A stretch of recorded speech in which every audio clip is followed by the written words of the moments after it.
Hello, hello, hello. Testing. This is Josh Boker here. I am calling to you live from my apartment. Not live, this is pre-recorded. I'm interrupting your Monday Night Football. I apologize. Dun dun dun dun. Dun dun dun dun dun dun dun dun dun dun. You're watching Bananagrams, and we're talking about a new record from Kacey Musgraves. Yeah, that Kacey Musgraves. It's called Star-Crossed. This is the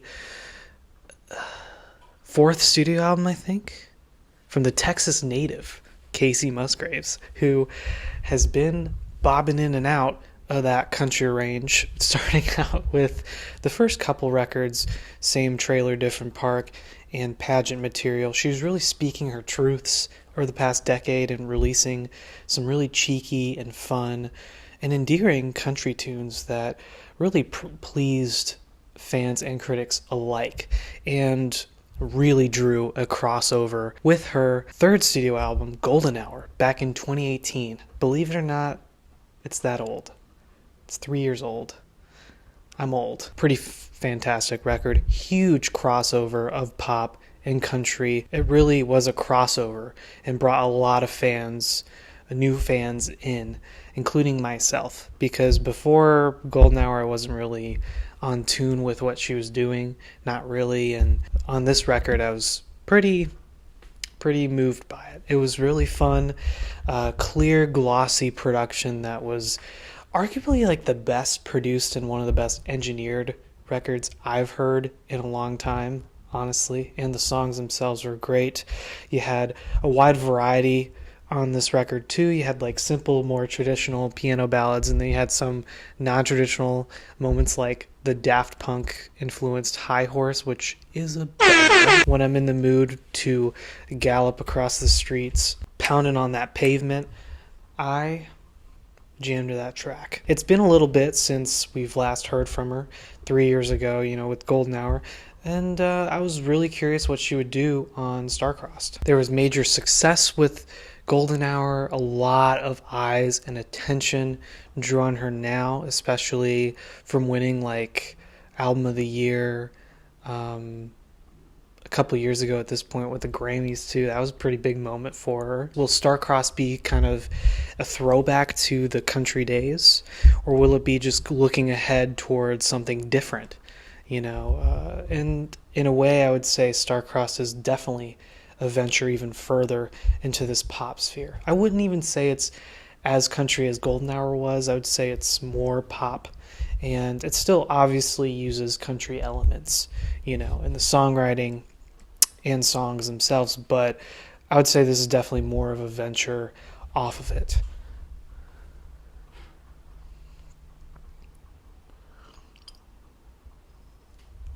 More notably, though, are the instrumentals, which are a little more varied, a little more diverse than Golden Hour, I would say. Possibly a little bit more inconsistent, but more notably are the themes across this record. It is, in fact, a breakup album. Yes, another popular artist talking about their breakup with their partner. Yes, it's another one of those, but but she does it pretty cheekily and very fun in a way. It's very light, as expected from the airy instrumental and cutesy songwriting of Golden Hour. She kind of continues that on this record too. She's kind of in a chilled and relaxed environment on this record, even though she's very heartbroken. It's not really like, there's a couple moments where it's like, oh, shots fired at her ex, but nothing where it's like extremely violent or vigorous. The instrumentals themselves, more psychedelic, even more psychedelic than the Golden Hour, more kaleidoscopic and colorful. I would say in terms of the songs themselves are pretty good too. The progressions on Good Wife is great. It's a great track to listen to in the introduction of this record, and it's got some really louder, more abrasive guitars on the track, which is pretty nice, and also some nice psychedelic synthesizers too. Cherry Blossom is one of my favorites on the record. It has this kind of course pulling from Asian influences and culture on the songwriting side of things as well as the instrumental side of things.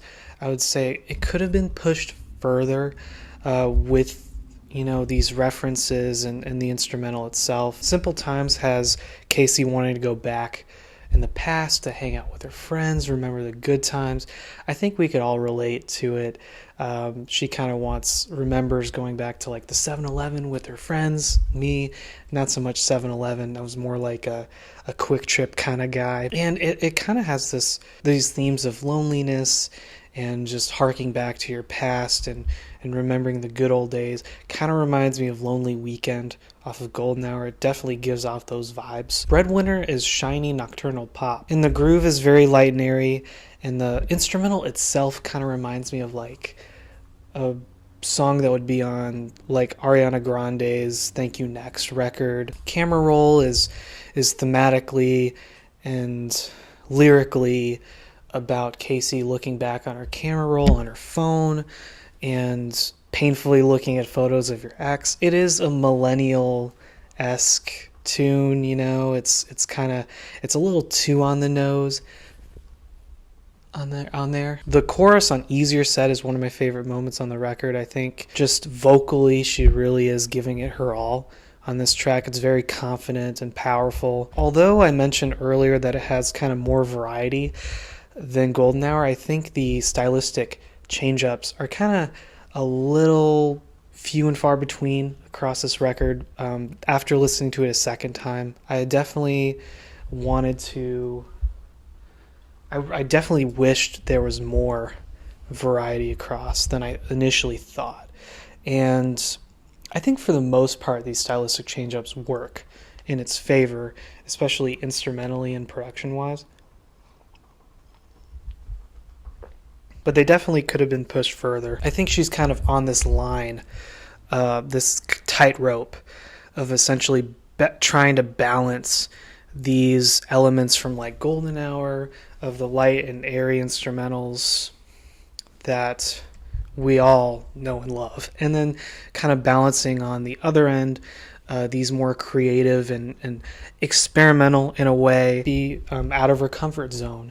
And I would say it's kind of a balancing act of this. She doesn't necessarily lean in either lane. It's kind of an in-between phase. There Is a Light is an example of kind of pushing into this disco pop territory heavily. I would say it's definitely the most obvious moment through that. It's got the heaviest groove, and it has this wailing flute solo, which is nice to hear, but I'm not sure if I expect it on a Kacey Musgraves record. It's more so on like a Lizzo record. Gracias, Alavita, which I believe is a cover, is the final moment of the record, and it's kind of a dusty lo-fi production quality. It sounds like you're putting the needle on the record and listening to it through a gramophone. And she's singing in this acoustic Spanish ballad, which is a nice change of pace. Didn't see that coming, and it's cool, although it's a pretty cool moment and kind of reminds me of something that Rosalia would do on a record. I don't really see this anything, just a detour on the record, and also it's tacked on as the last track. I like the moment, but I just feel like it's kind of random in my opinion. I don't see how this ties the loose ends up on this record. But Star-Crossed is a great breakup album. It's definitely a different kind of record. It's for her. I could see some people being turned off by this thing just because of the lack of cohesion, possibly, or maybe the stylistic change-ups aren't really to people's likings. I don't know, but for the most part, I found this thing to be pretty endearing collection of breakup tracks and a unique documentation in her life through this breakup. I'm hoping for a future project where she kind of pushes herself further into this direction. I think it'd be cool. But also, I wouldn't be complaining if she tried to make records that kind of resembled her past country stuff too. And I think that would be pretty cool, pretty fun throwback too. So I think everything's up in the air in terms of what she could do. I mean, she has so much of this pushback from the industry and from critics and fans. So I could see her going in whatever direction she wants. So hopefully in the future we get more varied projects from her, just a solid project in general, and I'm sure we will. I mean, her discography as a whole, pretty darn consistent. If I had to rate this thing out of 10, I think I'd give it a 7 out of 10. Thanks for watching. Appreciate it. More reviews to come soon. And bye.